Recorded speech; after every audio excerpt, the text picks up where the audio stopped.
Nah,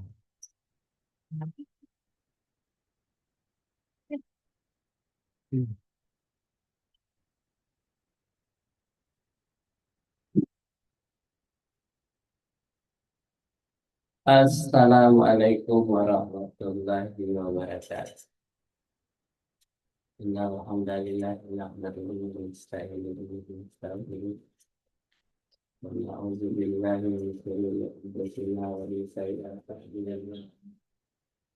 May yahdihillahu fala mudilla lahu wa may yudlil fala hadiya lahu. Asyhadu an la ilaha illallah wahdahu la syarika lahu wa asyhadu anna Muhammadan abduhu wa rasuluh. Allah Ta'ala berkata, A'udzu billahi minasyaitonir rajim. Bismillahirrahmanirrahim. Ya, ayyuhalladzina amanu fa'idzu bistaghfiru wattaqullaha wastaghfiru bima ta'malun. Alhamdulillah kita berikan kehadirat Allah Subhanahu wa taala. Pagi hari ini kita diberikan iman Islam hingga kita bisa melaksanakan kegiatan itu kita, yaitu kajian pagi, kajian keluarga bersama untuk kita mendalami ajaran-ajaran Muhammad, yaitu kitabullah dan sunnah. Dan baca. Nabi Muhammad Sallallahu Alaihi Wasallam tidak lupa mengirimkan salawat dan salam dengan perjuangan yang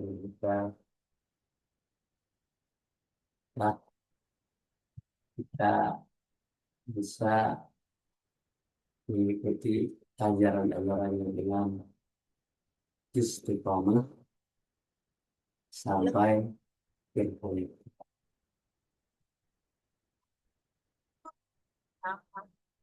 Jadi mari kita mulai baca.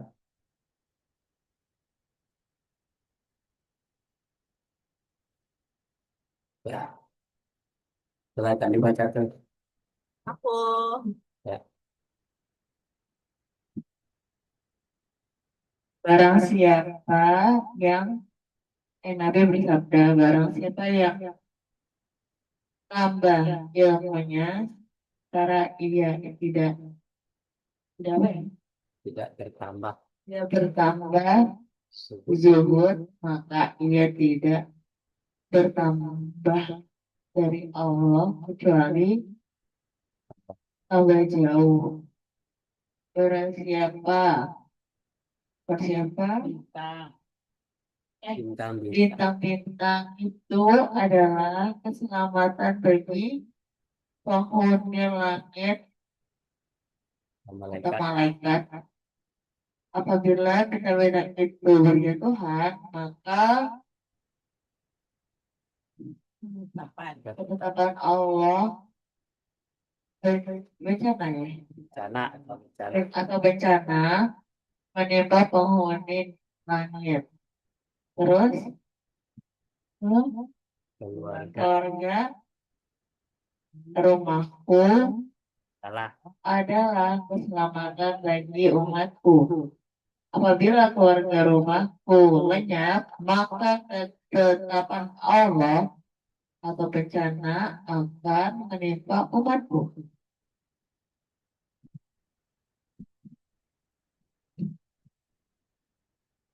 Nabi bersabda,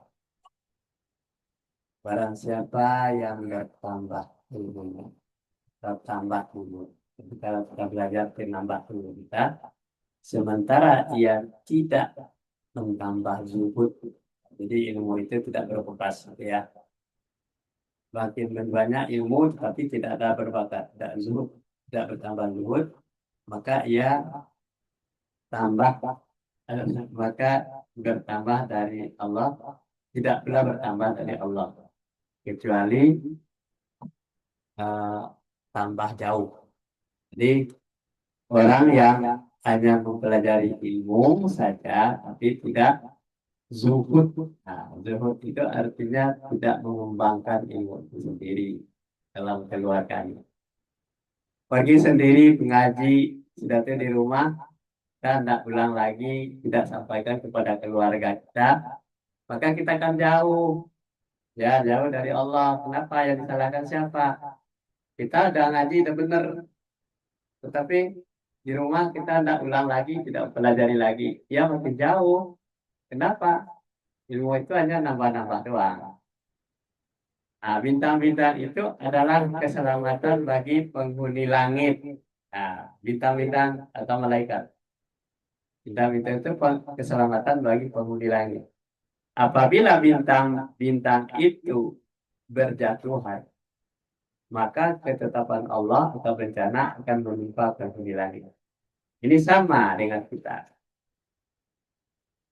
Kenapa kita belajar sendiri, pergi ngaji sendiri, tapi di rumah kita tidak kembangkan. Jadi siapa yang menimpa yang diberi apa bintang-bintang itu akan berjatuhan karena jauh dari ajaran Allah dan di rumah ya. Ya, ketetapan Allah itu bencana bagi menimpa kebenaran. Nah, jadi banyak terjadi di dalam keluarga ya, rajin mengaji, rajin ke surau, rajin mempelajari ilmu, tetapi tidak ada buahnya kepada diri kita sendiri atau keluarga. Ada nambah gitu loh. Kenapa? Hari ini ya, hari ini harus lebih baik dari hari kemarin. Kalau hari ini lebih buruk dari hari kemarin, berarti tidak bermanfaat. Kenapa? Tidak nambah. Jadi yang bagus itu hari ini adalah lebih baik dari kemarin. Kalau hari ini lebih buruk dari kemarin, itu akan menjadi bencana. Hari ini sama saja dengan dari kemarin, itu adalah merupakan ya sama dengan bertambah ilmu itu ya, semakin jauh dari Allah. Dan hari ini lebih baik dari hari kemarin, maka itu akan membentuk akhlak yang mulia. Nah, keluarga rumahku adalah keselamatan bagi umatku. Keluarga ini. Kalau kita dalam keluarga, kita sendiri belajar. Tetapi di rumah kita kembangkan, kita ajarkan kepada anak cucu kita. Nah, itu akan selamat untuk keluarga kita. Apabila keluarga rumahku lenyap, maka ketetapan Allah bencana akan menimpa umat. Apabila kita misalnya tidak mengajarkan kepada diri keluarga kita ilmu yang kita pelajari tadi, yang kita dengar dari ustadznya, tidak akan menimpa kepada keluarga kita, akan terjadi permasalahan terus. Inilah yang terjadi di dalam pemahaman umat Islam. Kalau kita rajin sholat, pergi ngaji sana sini, tetapi tidak ada berbekas sama sekali. Itu hari ini adalah lebih buruk daripada hari kemarin. Ya, kita lanjut. Ya, ya.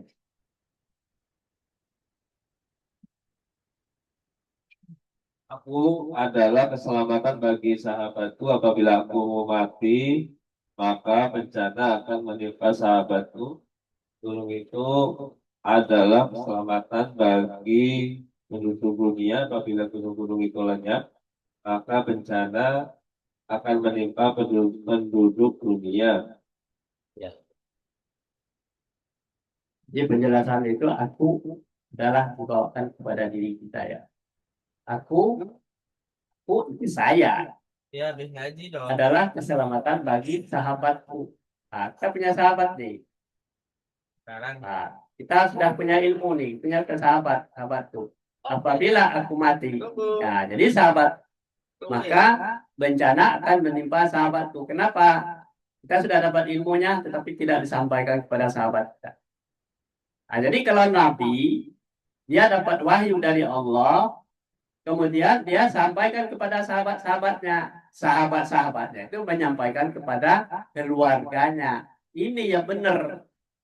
Nah, jadi kalau aku mati, sahabatku sudah ada sebagai eh, perpanjangan tangan dari aku sendiri. Kalau kita sudah menyampaikan ilmu itu kepada sahabat kita. Nabi mati, sahabat-sahabatnya ada. Bakar, Umar, Utsman, ya, dan itu. Dan selamat salam. Gunung itu adalah keselamatan bagi penduduk dunia. Gunung adalah keselamatan bagi penduduk dunia. Kalau gunungnya digundul, ya, ditambang, tambang ilegal, pohon-pohonnya ditebang, kemudian datang hujan berhari-hari, maka pohon-pohon yang gundul itu tidak menahan air lagi, maka dia akan terjadilah bencana, ya.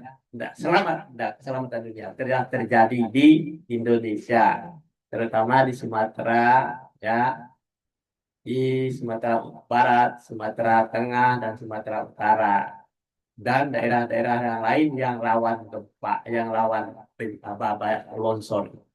Karena gunung-gunung itu adalah menahan air. Kalau gunungnya sudah digundul, sudah ditambang, semuanya digundul, datang hujan berhari-hari, semuanya air makin banyak membawa longsor kayu-kayuan yang ditebang tadi, maka akan terjadilah bencana. Itu contohnya yang dekat saja. Apabila gunung-gunung itu lenyap, gunung-gunung itu sudah merata dengan bumi ini, lenyap artinya, maka bencana itu akan menimpa penduduk dunia. Contohnya sekarang nih, ini lagi hangat-hangatnya kita masalah gunung itu, ya. Lanjut. Nenek. Apabila Allah memberikan maaf itu adalah rahmat. Apabila terjadi sesuatu yang lain, maka aku tak dapat berbuat apa-apa. Nabi bersabda, barang siapa yang mendaki agar Allah tidak menempatkannya dalam amalnya, ya, Ya. dalam amalnya yang jelek dan dihapus catatan amalnya, hendaklah dia berdoa sebelum selepas sholat 5 waktu, yaitu mulai, ya Allah, sesungguhnya ampuniku, ampunanmu lebih diharapkan daripada amalku. Sesungguhnya rahmatmu lebih luas daripada banyak dosaku. Ya. Apabila Allah memberi maaf, ya, kita banyak salah, Allah memberi maaf, adalah rahmat dan merupakan maaf. Kalau Allah memaafkan kesalahan kita, itu adalah merupakan rahmat. Apabila terjadi sesuatu yang lain, maka aku tak dapat berbuat apa-apa. Jadi kita berharap hanya maaf dari Allah saja, merupakan rahmat. Dari sesuatu yang lain, maka aku tak dapat berbuat apa-apa. Contohnya, ya, dibangun rumah semegah-megahnya, sekuat-kuatnya, tetapi datang bencana longsor, rumah itu tumbang. Ya, tidak bisa buat apa-apa. Ya, kenapa? Kita tidak mendapat rahmat dari Allah. Tidak ada maaf. Ya, tidak ada maaf bagimu. Ya, jangan berbuat kayak hancurlah gedung-gedung yang dibangun dengan harga yang mahal. Atau membuat sebuah gedung lembaga pendidikan yang di bukit yang tinggi, ya, seperti di Padang di kampus 3 IAIN, ya. Terjadi longsor, orang menggundul hutan di atas, terjadi longsor, digeruslah itu fondasi gedung IAIN itu, IAIN membonjol itu, misalnya IAIN kampus 3 UIN di padang, maka gedung itu terbawa oleh arus. Kenapa? Sudah dikorek oleh air. Karena membuat bangunan di atas bukit, ya. Bukit itu sudah gundul, terbawa oleh air. Nah, jadi Nabi bersabda, barang siapa yang menghendaki agar Allah tidak menempatkannya di dalam amalnya yang jelek dan dihapus catatan amalnya. Ya, apabila barang siapa yang menghendaki agar Allah tidak menempatkannya dalam amalan yang jelek dan dihapus catatan amalnya. Betul. Nah, hendaklah ia berdoa ini selepas sholat 5 waktu, yaitu mulai, ya Allah, sesungguhnya ampunanmu Nggak ada. lebih diharapkan daripada amalku. Jadi jangan kita bangga banyak beramal, tetapi amalan kita itu adalah amal jelek. Makanya kita berdoa, ya Allah, sesungguhnya ampunan Allah itu lebih diharapkan daripada amal. Jadi kita berbuat baik segalanya itu, tapi amalan kita jelek. Gitu. Sesungguhnya rahmatmu lebih luas daripada banyaknya dosa.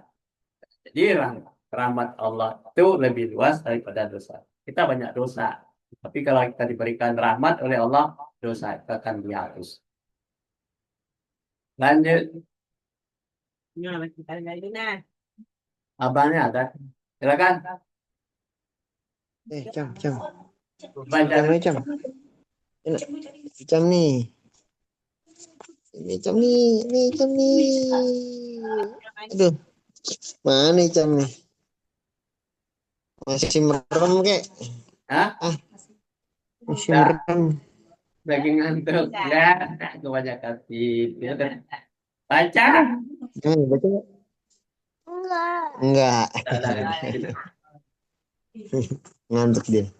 Ya Allah, apabila aku bukan seorang ahli untuk mencapai kasih sayangmu, adalah ahli menyampaikan aku pada keridhoanmu. Karena sungguhnya rahmatmu tersebar pada segala sesuatu, wahai zat yang sangat kasih sayang kepada makhluknya. Lanjutin yang ketiga. Pada hari. Yang ketiga. Pada hari. Mana? Ini yang ketiga. Poin titik ketiga. Pada hari kiamat. Apa? Iya. Kurang gede. Gedein. Mana? Ya, benar pada hari kiamat tuh. Ini pada hari kiamat.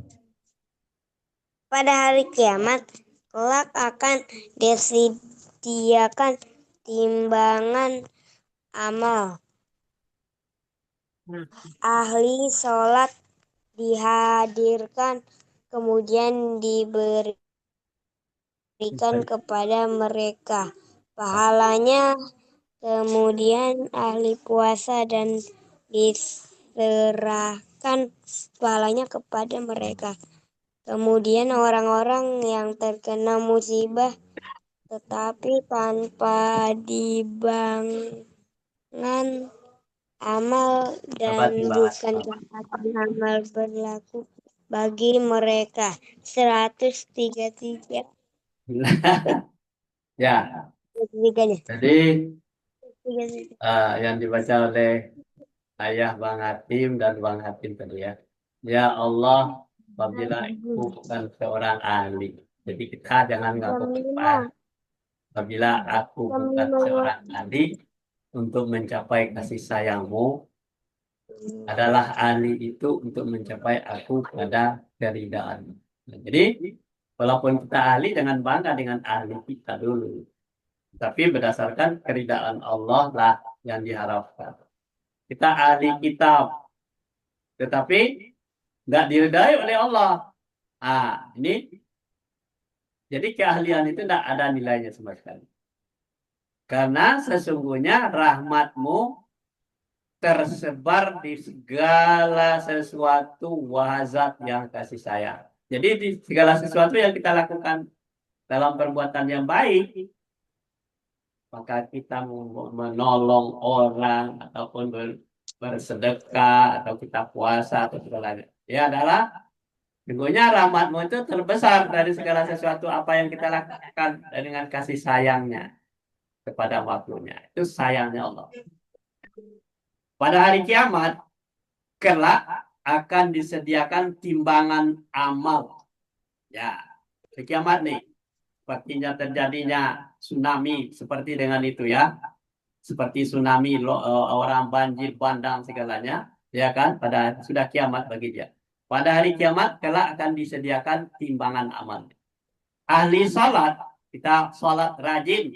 Ya, kemudian sholat sunat dilakukan, kita sholat, itu akan dihadirkan, kita ahli sholat nih, dihadirkan kemudian diberikan kepada mereka pahalanya. Tidak dikurangi, karena dia rajin sholat, diberikan pahalanya. Kemudian ahli puasa, kita puasa Senin Kamis, puasa dalam sebulan itu ada minimal 3 hari, gitu ya. Nah, itu ahli puasa diserahkan pula kepadanya pahala mereka.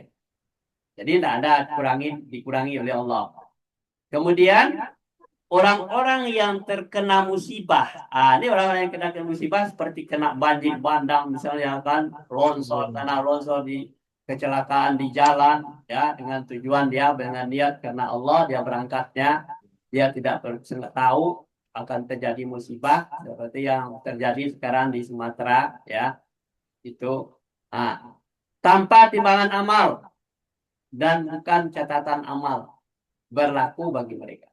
Nah, jadi orang-orang yang kena musibah tiba-tiba itu jatuh dari tangkap harimau, ditangkap buaya, digulung ular, misalnya mati dia karena dalam berjuang untuk mempelajari untuk kehidupan dia.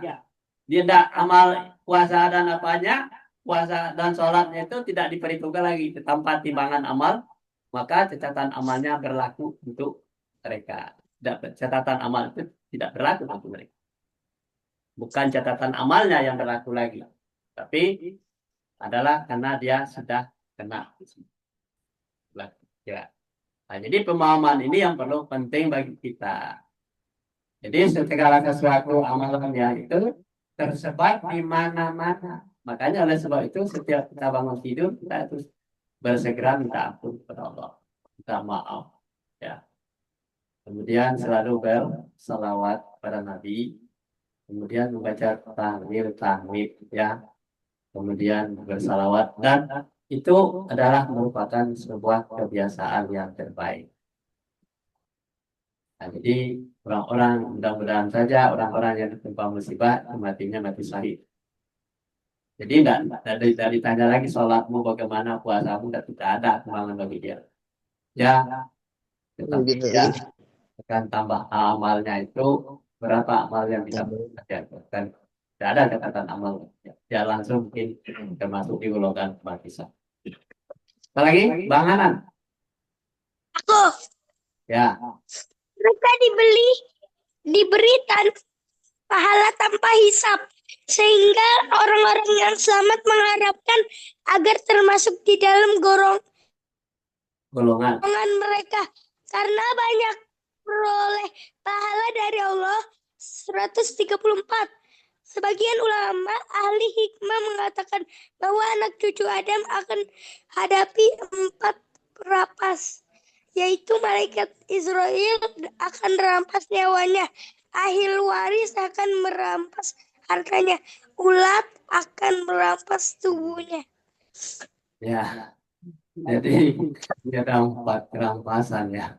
Ini bagus sekali Bang Hanan, ini bahasanya sudah bersih, jernih, dapat didengar oleh orang gitu ya, jelas, terang. Nah, ini kita doakan itu supaya Hanan itu sudah kalau di kelas perguruan tinggi sudah tingkat 4, bentar lagi skripsi.